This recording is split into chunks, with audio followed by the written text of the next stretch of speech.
Today our discussion topic is applications of UV visible spectroscopy, in which we can deal with the qualitative and quantitative applications of UV visible spectroscopy. Now before going to the application of UV visible spectroscopy, I want to discuss about the choice of solvent because it is quite important. First और important बात यह है कि जो भी solvent हम choose करने जा रहे हैं उसका एब्जॉर्प्शन कभी भी उसी सेम वेवलेंथ रेंज में नहीं होना चाहिए जिसमें हमारा सैंपल टू बी डिटरमाइंड है. The first criteria for a good solvent is that it should not absorb UV radiation in the same region as the substance whose spectrum is being determined. Usually, solvents that do not contain conjugated systems are the most suitable for this purpose. The second criteria for a good solvent is that effect on the fine structure of an absorption band. और इसके लिए हम दो तरह के example को देख सकते हैं.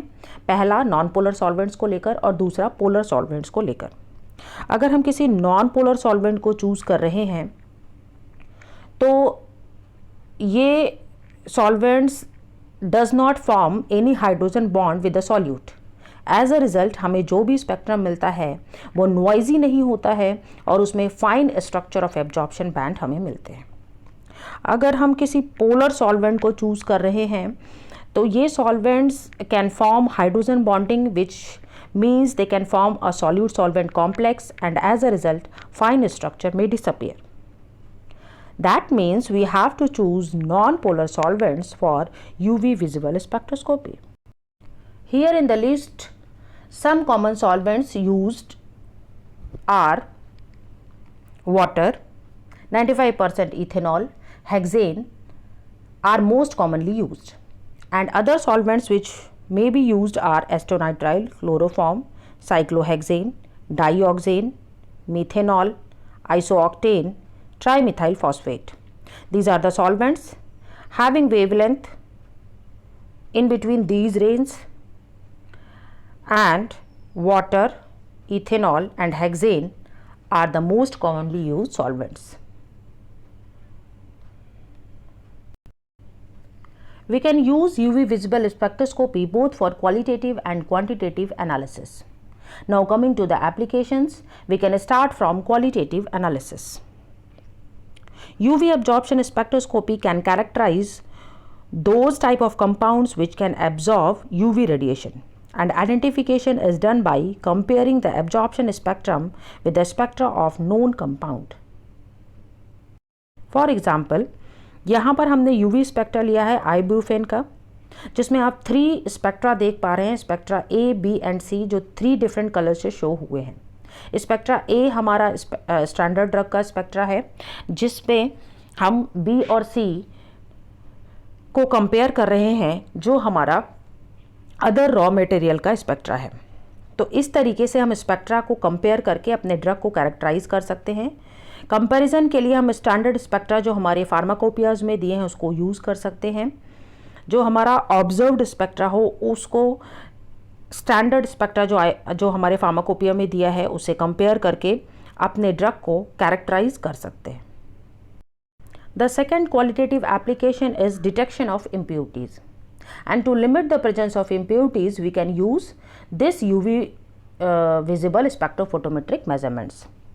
Additional peaks can be due to the presence of impurities in the sample and can be compared with that of the standard raw material and also by absorbance. Measurement at a specific wavelength of the impurities can be detected. For example, यहाँ पर हम 2 spectra show कर रहे हैं जिसमें एक standard drug of paracetamol का spectra है और दूसरा पैरासीटामोल ऐसी पैरासीटामोल जिसमें इम्प्यूरिटीज़ हैं. तो हम देख पा रहे हैं कि जो हमारा स्टैंडर्ड पैरासीटामोल का स्पेक्ट्रा है उसमें कोई भी एक्स्ट्रा पीक्स नहीं हैं, बट जब हम पैरासीटामोल विथ इम्प्यूरिटीज़ के स्पेक्ट्रा को देख रहे हैं तो यहाँ पर हमें एक्स्ट्रा पीक्स दिखाई पड़ रही हैं. इस तरीके से हम स्टैंडर्ड पैरासीटामोल और पैरासीटामोल विथ इम्प्यूरिटी के स्पेक्ट्रा को कंपेयर करके ये डिटरमाइन कर पा रहे हैं कि जो भी एक्स्ट्रा पीक्स हैं वो इम्प्यूरिटीज़ की है. तो इस तरीके से हम स्टैंडर्ड और अपने रॉ मटेरियल के या जो भी फॉर्मुलेशन हम प्रिपेयर कर रहे हैं उसके स्पेक्ट्रा को कंपेयर करके एक्स्ट्रा पीक्स को डिटेक्ट करके ये डिटरमाइन कर पाते हैं कि जो भी हमारा कंपाउंड है उसमें कुछ ना कुछ इम्प्योरिटीज प्रेजेंट है। The next and important application is structure elucidation of organic compound, and UV spectroscopy is useful in the structure elucidation of organic molecules, the presence or absence of unsaturation and the presence of heteroatom। सबसे important criteria जो हम इलूसिडेट कर पाते हैं वो होता है effect of conjugation, और हम पहले ही डिस्कस कर चुके हैं कि the extended conjugation can shift the lambda max toward the longer wavelength, जिसे हम बैथोक्रोमिक शिफ्ट के भी नाम से जानते हैं। और हमने ये भी डिस्कस किया था कि the reduction in the conjugation due to removal of any auxochrome group from the chromophore can also result in the blue shift. For example, अगर हम यहाँ पर देखें तो हमारा जो इथाइलिन है उसमें एक डबल बॉन्ड प्रेजेंट है, but the lambda max is 174। Butadiene में हमारे 2 डबल बॉन्ड प्रेजेंट हैं और the lambda max is 217 nanometre, which is higher than the lambda max of ethylene. अगर हम हेक्साट्राइन की बात करें तो यहाँ हमारे पास 3 डबल बॉन्ड्स हैं और जो लैम्डा मैक्स है वो 267 नैनोमीटर है। और यहाँ पर हम देख पा रहे हैं कि जैसे जैसे नंबर ऑफ डबल बॉन्ड बढ़ रहे हैं वैसे वैसे लैम्डा मैक्स भी बढ़ रही है। तो इस तरीके से हम लैम्डा मैक्स को ऑब्जर्व करके the increase in number of conjugation को डिटरमाइन कर सकते हैं। इसके साथ ही साथ हम डिटरमाइन कर सकते हैं the presence of hetero atom. For example, यहाँ पर मैंने क्रोटोनल डिहाइड का एग्जांपल दिया है जिसमें आपको डबल बॉन्ड भी दिख रहे हैं और एक हीट्रो एटम भी दिख रहा है। ये हीट्रो एटम ऑक्सोक्रोम की तरह वर्क करता है इस क्रोमोफोर के साथ, और ये इसके लैम्डा मैक्स की वैल्यू को बढ़ा देता है जो है 218 नैनोमीटर। तो इस तरीके से हम presence of any hetero atom भी स्ट्रक्चर में डिटरमाइन कर सकते हैं। अगर हम दूसरे एग्जाम्पल को देखें जहाँ पर हम पहले भी डिस्कस कर चुके हैं कि बेंजीन को हम एक क्रोमोफोर की तरह लेते हैं जिसका लैम्डा मैक्स 255 नैनोमीटर है। उसके साथ ही साथ हमने फिनॉल कंसिडर किया है जिसमें बेंजीन हमारा क्रोमोफोर है, OH एक ऑक्सोक्रोम है जिसने उसके लैम्डा मैक्स को बढ़ा दिया है 280 नैनोमीटर। थर्ड स्ट्रक्चर में हमारा जो स्ट्रक्चर है उसमें बेंजीन हमारा क्रोमोफोर है, लेकिन जो हमारा अमीनो ग्रुप है वो ऑक्सोक्रोम है, इसने भी हमारे लैम्डा मैक्स को बढ़ा दिया है जो 270 नैनोमीटर है। तो इस तरीके से जैसे जैसे लैम्डा मैक्स बढ़ता जाएगा वैसे वैसे ही कोई हीट्रो एटम या कॉन्जुगेशन बढ़ता जाएगा, ये हम डिटरमाइन कर सकते हैं इस स्पेक्ट्रोस्कोपी से। For structure elucidation, we can also determine the geometrical isomerism because trans isomers absorbs at the longer wavelength than the cis isomer. In the cis form, the 2 double bonds are forced to remain on one side, so there is more repulsion, and this can make the structure more unstable, and hence they require more energy and less wavelength. So we can also determine the geometrical isomerism structures. We can also determine the effect of cross conjugation, that is the presence of cross conjugation has no effect on the lambda max, or we can also determine the effect of alkyl substitution, or we can also elucidate the number of rings because the addition of rings can causes the bathochromic shift. We can also determine the chemical kinetics and the detection of the functional group present in a compound. UV spectroscopy is used to study the kinetics of a reaction. In chemical kinetics, the determination of reaction, the change in concentration of either a reactant or a product with the time is measured by using the Beer-Lambert's law. We have already seen the formula, that is A is equal to epsilon Ct, and by using this Beer-Lambert's law formula, we can measure the kinetics of a reaction. In this method, one of the reactant or the product exhibiting the suitable absorption in UV region is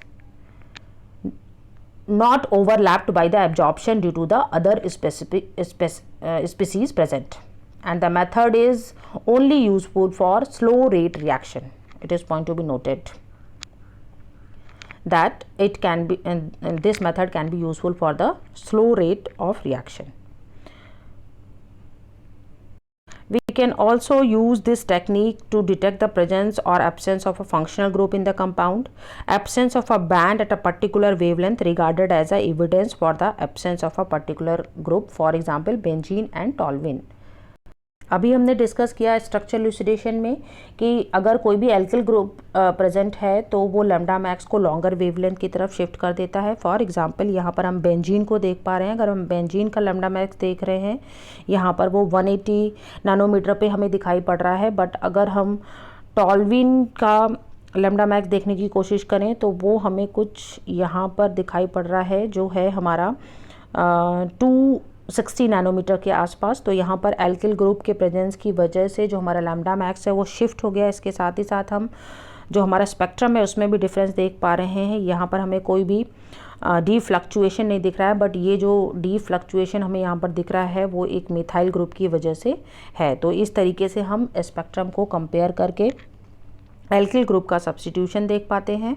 इसी तरीके से हम compounds में present हुए functional group को भी determine कर पाते हैं। Now for quantitative analysis, UV absorption spectroscopy can be used for quantitative determination of compound that absorb UV radiation। और इस क्वांटिटेटिव डिटर्मिनेशन के लिए हम बियर्स-लैम्बर्ट्स लॉ का यूज़ करते हैं, जिसमें हम कैलिब्रेशन कर्व मेथड को भी यूज़ करते हैं। और कैलिब्रेशन कर्व मेथड का जो डिटेल डिस्क्रिप्शन है वो हम ऑलरेडी पिछले लेक्चर में देख चुके हैं, जिसमें हमने प्रैक्टिकल को लेकर के कैलिब्रेशन कर्व को ड्रॉ किया था और अननोन की कंसंट्रेशन को डिटरमाइन किया था, जिसका लिंक मैं डिस्क्रिप्शन बॉक्स में दे दूंगी, आप उसे रेफ़र भी कर सकते हैं। Now the next and important quantitative analysis of a pharmaceutical compound. हम किसी भी फार्मास्यूटिकल डोजेज फॉर्म के क्वांटिटेटिव एनालिसिस या परसेंट प्योरिटी डिटर्मिनेशन कर सकते हैं इस यूवी विजिबल स्पेक्ट्रोस्कोपी मेथड को यूज़ करके। Many drugs are either in a form of raw material और in a form of formulation and they can be assayed by making a suitable solution of a drug in a solvent and measuring the absorbance of a specific wavelength. हमारा जो भी raw materials है, जो भी formulations हैं, उनके ऐसे को हम इस मेथड का यूज़ करके परफॉर्म कर सकते हैं। ड्रग को हम पर्टिकुलर सॉल्वेंट में डिज़ोल्व करते हैं, उसका एब्जॉर्बेंस मेज़र करते हैं और फिर हमारा जो बियर्स-लैम्बर्ट्स लॉ का फॉर्मूला है उसको यूज़ करके हम उसके कंसंट्रेशन से परसेंट प्योरिटी को कैलकुलेट कर सकते हैं। For example diazepam tablet can be analysed by 0.5% H2SO4 in methanol at a wavelength of 284 nanometre. इसी तरीके से हमारा जो पैरासीटामॉल है उसका भी डिटर्मिनेशन हम करते हैं। तो बहुत सारे ऐसे फार्मास्यूटिकल आपके मटेरियल्स हैं, रॉ मटेरियल्स हैं, फॉर्मुलेशंस हैं, जिनका ऐसे आप इस स्पेक्ट्रोस्कोपिक मेथड से परफॉर्म कर सकते हैं। और इसके लिए मैं एक डिटेल लेक्चर नेक्स्ट अपने जो हमारे लेक्चर्स आएंगे उनमें बनाऊंगी, जिसमें हम किसी भी फार्मास्यूटिकल फॉर्मुलेशन को कैसे ऐसे के थ्रू परसेंट प्योरिटी का डिटर्मिनेशन करते हैं। हमारा नेक्स्ट एप्लीकेशन है एग्जामिनेशन ऑफ पॉलीन्यूक्लियर हाइड्रोकार्बन्स और इस एग्जामिनेशन को भी हम इस स्पेक्ट्रोस्कोपिक मेथड का यूज़ करके कर सकते हैं। Benzene and the polynuclear hydrocarbons have characteristic spectra in UV and visible region. Thus the identification of polynuclear hydrocarbon can be made by comparison with the spectra of non polynuclear compound. अगर हमें characterisation करना है compounds का तो हम non spectra से compare करके कर सकते हैं। इसके साथ ही साथ अगर हमें पॉलीन्यूक्लियर हाइड्रोकार्बन्स की रिंग्स में डिफरेंस देखना है तो भी हम देख सकते हैं, क्योंकि जैसा कि अभी हमने डिस्कस किया कि addition of rings can causes the bathochromic shift. और हमें मालूम है कि जो हमारी बेंजीन रिंग है वो एक सिंगल रिंग है, लेकिन जो हमारी नेफ्थलीन रिंग है उसमें 2 बेंजीन रिंग्स होती हैं, तो यहाँ पर बैथोक्रोमिक शिफ्ट होगा। इसी तरीके से जैसे जैसे हमारी रिंग्स बढ़ती जाएंगी वैसे वैसे हमारा जो लैम्डा मैक्स है वो बढ़ता जाएगा और इस हिसाब से हम पॉलीन्यूक्लियर हाइड्रोकार्बन्स को डिटरमाइन कर सकते हैं। For example this is the spectra of naphthalene and diphenyl compounds. The next application is the molecular weight determination, and the molecular weights of compounds can be measured spectrophotometrically by preparing the suitable derivatives of these compounds. For example, if we want to determine the molecular weight of amine, then they can be converted to amine picrate, and then the known concentration of amine picrate is dissolved in a liter of solution and its optical density is measured. We have already discussed that optical density is also known as absorbance. And absorbance is measured at 380 nanometre. और इसको molecular weight को calculate करने के लिए हम फॉर्मूले का use करते हैं, that is the extinction coefficient is equal to absorptivity into the molecular weight. By this formula, molecular weight is equal to the extension coefficient upon the absorptivity. And for most of the amine drug, the value of E of amine picrate at 380 nanometer is 13400. So the molecular weight can be written as 13400, which is divided by the absorptivity.